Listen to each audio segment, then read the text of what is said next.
Hey Pokemon trainers, welcome to Pokemon Championships History, a series where we showcase important matches throughout the history of competitive Pokemon.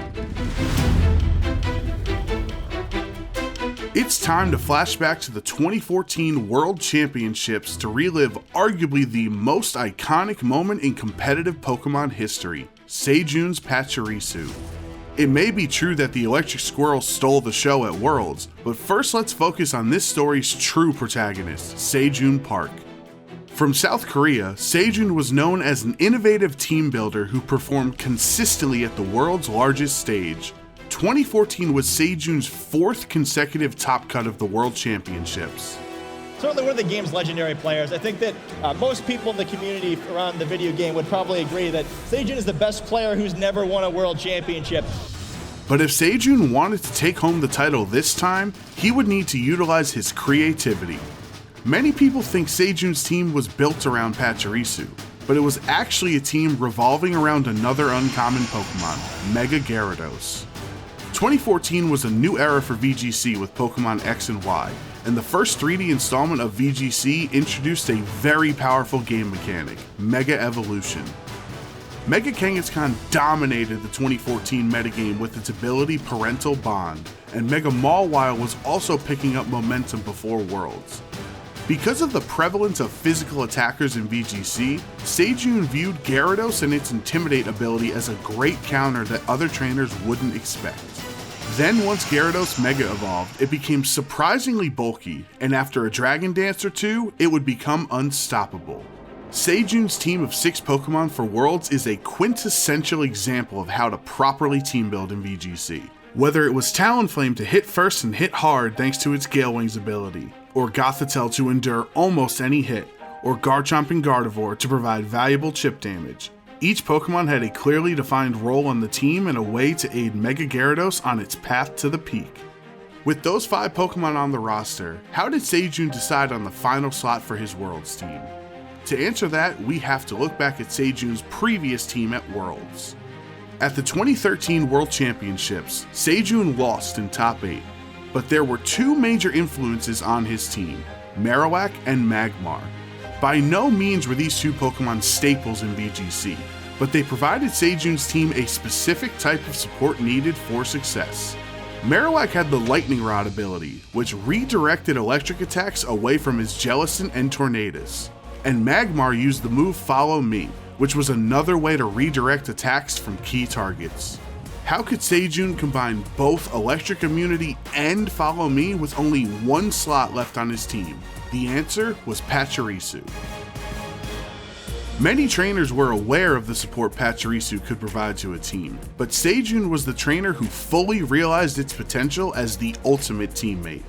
As a bulky electric type, it only had 1 weakness, and with its ability Volt Absorb, Pachirisu was immune to electric moves, so it was the best choice to redirect electric attacks away from Mega Gyarados. Nuzzle was a new electric move that dealt a little bit of damage but would always inflict the target with paralysis. Sejun showing off what Pachirisu exactly can do. Nuzzle, I've never seen that move actually been used in competitive play, and now it comes out at the World Championships. And Super Fang would deal half of the target's remaining HP, which helped the rest of Sejun's team secure knockouts. Pachirisu just won't go away. Now that Sejun had locked in his 6th Pokemon for Worlds, it was time for Pachirisu Mania to take Washington, D.C. and the Pokemon world by storm. In the finals, Sejun would face off against Jeudy Azzarelli. The VGC newcomer was the underdog, but thanks to his double mega team with Lucario and Charizard Y, Jeudy had multiple roads to victory.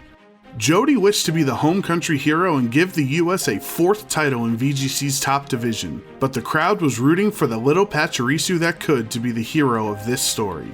Yeah, and we do see the Pachirisu on the field, and the crowd goes crazy as soon as Pachirisu makes it out. In Game 1, Sejun's skills as a trainer were tested. Ice Punch into that Talonflame. That's some good damage onto Talonflame, and the freeze! The Ice Punch gets the freeze onto Talonflame. It's stuck in mid-air. An Ice Punch freeze onto Talonflame could have been disastrous. Normally freeze wouldn't be a problem because most Talonflames use Flare Blitz and could thaw immediately, but Sejun's Talonflame had Overheat, which is not a fire move that automatically thaws. In order for Se Jun to get back into this game, he had one chance to thaw out and successfully hit Overheat. The thaw as Overheat comes out from Talonflame. Se Jun is not playing around. Overheat gets the KO onto the Mo Rotom. Tyranitar is still out though. The Life Orb from Talonflame as Super Fang from Pachirisu, not dealing quite that much, but the paralysis. Tyranitar fully paralyzed. With luck back on Se Jun's side, once he was able to KO Jeudy's Mega Charizard, Garchomp and Talonflame had enough left to give Se Jun the victory in Game 1. With that extra damage there, you're going to feel very safe that even intimidated, Talonflame can finish off this. But we see the forfeit. Yeah, Jeudy going ahead and forfeiting, and Se Jun Park takes Game 1 of this best-of-3 set. Jeudy needed to change up his strategy in Game 2, and Mega Lucario packed quite the punch. This, however, was exactly the situation Se Jun's Gardevoir was trained for. Yeah, Mega Lucario making its first appearance on the stream here. Going to go ahead and Mega Evolve, get a lot of additional power on the field for Jeudy. And Bullet Punch coming up from Mega Lucario onto Gardevoir. Not quite enough for the one-hit KO. Dazzling Gleam, the choice from Gardevoir. Super effective damage on Salamence, and the Earthquake. Is it going to be enough? Is Mega going down? The Mega goes down. Turn 1 for Jeudy. Once Gardevoir was knocked out, it was time for Pachirisu to show the world what it could do. On a field with some of the most powerful Pokemon in VGC, Pachirisu would shine brighter than them all. The story unfolds in the lines are all drawn. The moment is now to claim your glory. Salamence dropping a Draco and Pachirisu shrugging it off will go down as one of the most iconic moments in VGC history. With just one Pokemon remaining, it was time for the Prince of VGC to finally reign as king.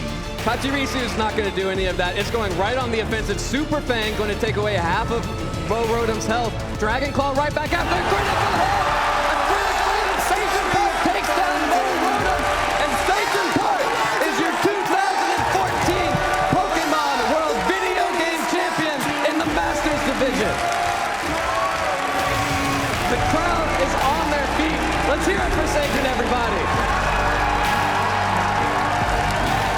Se Jun Park and Pachirisu are forever tied together in the story of competitive Pokemon and have inspired countless trainers across the world to play VGC. It takes a well-rounded team of 6 Pokemon to become world champion, and Se Jun proved that success is a team effort.